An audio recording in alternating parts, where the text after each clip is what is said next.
Hey man, same man, start that cap. ERROL Spence Jr. promotions fighter Frank Martin claps back at Keyshawn Davis over a subliminal call out after his win versus Anthony YIGIT. Can you dig it? That's what I want to talk about. What up, Fight World? It's your boy Ego, and I'm back with some more boxing. Best in the business is back, man. Keyshawn Davis picked up another win, stays undefeated, and he stopped Anthony YIGIT. After the fight, he mentioned ERROL Spence Jr.'s name for some reason when he subliminally called out Frank Martin. Let's take a listen. Roll the clip. In this weight class. Hey, for that other southpaw on the other side of the street, this is an example for you. But I probably can do you a little earlier than that. You and Earl keep saying this, that, and the third. I want to fight, but y'all calling out other fighters. Why is that? I want to fight you. I want to fight you. You feel me? If you want to fight, let me know, because I want to fight. So that was Keyshawn Davis turned up, subliminally calling out. He says southpaw, Frank Martin's a southpaw. He mentioned ERROL Spence. But to me, I found it a bit weird, and I'm just being realistic with you. I found it weird that you would call out the fighter's promoter and mention his name rather than mention the name of the actual guy you want to fight. Like you just referred to him as that southpaw across the street or whatever, right? That would be like if, you wanted to fight Manny Pacquiao when he was with Top Rank, and you're like, yeah, Bob Arum, that Filipino fighter, that guy across the street, I want to fight him. Like, why not direct the target? You know how they say bullets ain't got no name? I kind of like, unless you're like Jay-Z, in some rap battle or something like that, I really prefer when you just make it direct and put a name on the bullet. You dig? Just so there's no confusion, because you have to understand it's on ESPN. You could have different fans, casual fans. They may not even know who you're talking about. They may not know Keyshawn Davis. They may not know Frank Martin. They may not know who you're talking about. And they turn into their partner, whoever, friends at a house party and saying, who is he talking about? Who is he talking about? When it could have just been a lot more direct, especially for boxing. I remember Shane Mosley hopped in the ring, and it was after Floyd Mayweather, I think, beat Juan Manuel Marquez. And Floyd was like, no, this is my moment. Hold on, Shane. No, you ain't gonna disrespect me, and you then and there knew exactly what it was about. Shane Mosley said he won his opportunity. Even in the Creed 3 movie, for those who have watched it, Dame was like very clear and transparent about, he's like, man, come on, give me a title shot. I worked my whole life. I want a title shot. I want to tell he was very clear about that. It was no maybe I think, it'd be swell if I could get a, he was very clear about wanting a title shot and wanting to fulfill that dream. So me personally, my taste in that circumstance, I would have preferred Keyshawn call his name. Nonetheless, Frank Martin knows what it is. He responded to it. He said, quote, that subliminal call out last night, clown. We can bang out, F it, let it marinate. And then he tagged him. So, Frank Martin, grown man about he was just a lot more, he tagged him. And he also said something via his Twitter or Instagram that I had posted. Listen, I ain't gonna say it no more. Put some respect on my name. Y'all gotta follow me at BoxingEgo1 on Instagram. I'm dropping the hotness. I'm giving y'all what y'all want. Y'all the fans. Y'all need the boxing content. I got a lot of content over there, and some of which doesn't even make it to my YouTube channel, because it's not necessarily worthy of the kid with the golden voice to do a video about it. But you guys gotta, if you love boxing, to stay up to date, the latest and greatest, you gotta follow me over there. But Frank Martin, he had posted a tweet. He said, at Keyshawn Davis, where's the pin? Blood, I'm fiending. So he's making it very clear, unlike Keyshawn in that moment. He's making it very clear who he's talking to. He's tagging Keyshawn, and he's saying, we can rumble, and he's tagging him. So I don't know. I can't speak for Keyshawn. I don't know why he subliminally said it as opposed to just going for the gusto. You had the mic in your face and cameras in your face. You might as well go for it. As far as his performance, I think he looked all together. He looked pretty put together. Anthony YIGIT, not really a guy with power. Floyd Schofield mentioned that in a tweet dissing Keyshawn Davis. But Rolly had already beat him. He had already been knocked out. I seen another fight with Anthony YIGIT where he looked like Jeff Goldblum in The Fly because his eye was all swole up.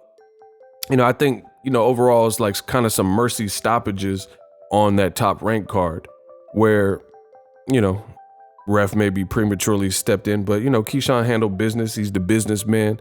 He handled business. There was no question that he was winning, and he put together some sharp punches and combinations. My personal taste, I wish he would have called Frank Martin out a little bit more direct. Nevertheless, he picked up the win, beat YIGIT. My thing is this. I think that I like the fight with Keyshawn Davis and Frank Martin, but I haven't really seen the propensity for Top Rank to make these intermingled cross-promotional fights at that level, or any level for real. You know what I mean? Like when Crawford was with Top Rank, the ERROL SPENCE fight didn't happen. When Pacquiao was with Top Rank, I want to accept my promoter. He didn't fight none of the contemporary, the Broners, the Danny Garcias, the Keith Thurmans. He later fought Broner and Keith Thurman, but that was when he signed with Al Heyman and PBC. So, I'm not going to put too much stock in this fight happening. If it does, great fight. It'd be amazing if ERROL SPENCE fought against Terrence Crawford undisputed, and then his promotional fighter Frank Martin and Terrence Crawford's buddy Keyshawn was like a co-feature. But that'd be like a boxing fan's wet dream. That almost seems too good to be true. So we'll see what's next for Keyshawn. I like Frank Martin's clapback. He's a guy that you're not going to catch him slipping. I follow all these guys. Pause. I follow a lot of guys, it sounds crazy, but I follow him on social media, and Frank Martin's always in shape. He's always training, got a great trainer, Derek James. So it would be a lovely fight. It'd be a great fight for the boxing fans if Keyshawn Davis and Frank Martin were to rumble. We'll see. We'll see if something like that could happen. But some people, they're saying off the performance with YIGIT that Frank Martin would have the edge. I would say this, Frank Martin's older and he seems a bit more seasoned, and I like his resume better. That's just being real and being fair. I think him fighting Michel Rivera, him fighting the Marinez dude, I think these are like more stout, solid names than what I've seen Keyshawn, like especially Michel Rivera. Rivera is big. Rivera is somebody I rate, in the lightweight division, and had flash, had pizzazz, had power, have athleticism, had some height, some reach to him, and Frank Martin really made the fight look easy, and then Michel Rivera later failed for diuretics, so it's a banned substance, so either way it's not a fair advantage. So I think Frank Martin's just further along. If you really want me to believe that this fight could happen, I would have to see Top Rank put Keyshawn in there with somebody who's more of his level, like somebody who can at least challenge him, because the YIGIT, I never rated no damn YIGIT, So that's just that. And, maybe I'm not behind the scenes. Maybe it's hard to get Keyshawn Davis because I know he had another opponent, and then that opponent had to pull out for whatever reason. So we'll see. I'm not gonna hold my breath that this fight happens, but I want to give you guys the latest and greatest. Let me know what you think in the comment. Introducing Super Thanks. Right here on the official Boxingego YouTube. Super Thanks allows you, the viewers, to show a little bit of extra gratitude, which enables me as a full-time content creator to push out the content you need in the world of boxing. Underneath all the videos, you will see a heart with the $sign in it. You can enter any amount that you find suitable as a Super Thanks. A brand new interactive and colorful way to get your comments highlighted and noticed by not only myself, but other people on the YouTube platform. Super Thanks, a unique and cool way to show and applaud us full-time content creators. Hopefully you guys enjoy the content. Super Thanks.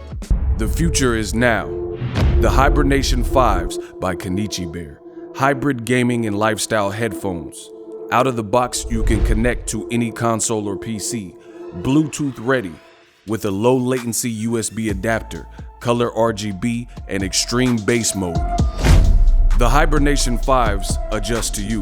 Whether you need a gaming, travel, gym, or lifestyle headphones, the Hibernations got you covered.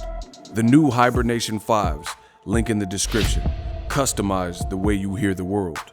Welcome to the nation.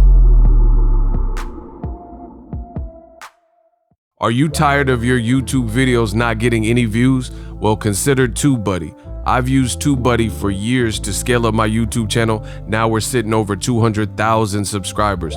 TubeBuddy is a browser extension that offers a ton of built-in productivity and time-saving services to take your channel to the next level. Use my link in the description to get started with TubeBuddy and level up your channel faster.